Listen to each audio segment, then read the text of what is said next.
2010 পরবর্তী সময় থেকে এই 25 সাল এই গত 15 বছরে পৃথিবী যেভাবে ডিজিটালাইজেশন হয়েছে, যেভাবে সব যোগাযোগ ব্যবস্থার পরিবর্তন হয়েছে, বিএনপির বলেন, জামাত বলেন বা অন্য রাজনৈতিক দল বলেন, তাদের যারা হচ্ছে বয়স্ক নেতা যারা আছে, যাদের বয়স 70+, তারা কি আসলে এই মডার্ন টেকনোলজির সাথে আধুনিক যোগাযোগ ব্যবস্থার সাথে তারা খাপ খাওয়াইতে পারছে?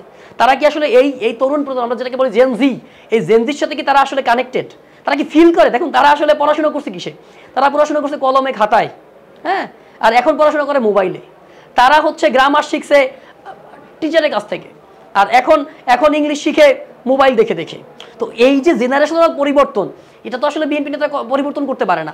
এখন ধরুন, আগের নির্বাচনী ক্যাম্পেইন হয়তো কিভাবে আপনার লোকাল পর্যায়ে গিয়ে উঠান বৈঠক করতে করতো, এখন তো আপনি নির্বাচনী ক্যাম্পেইন করার জন্য আপনার উঠান বৈঠকের দরকার নাই।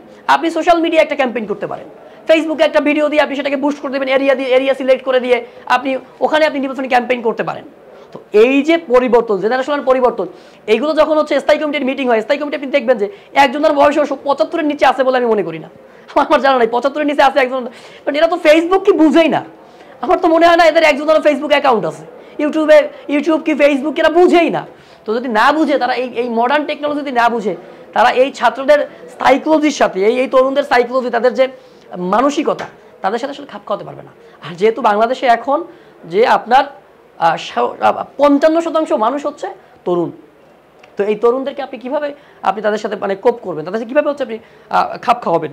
তো সেই জন্য আপনাকে অবশ্যই ওখানে স্থায়ী কমিটিতে ছাত্রদল, যুবদল থেকে অবশ্যই তরুণদেরকে রাখতে পারে।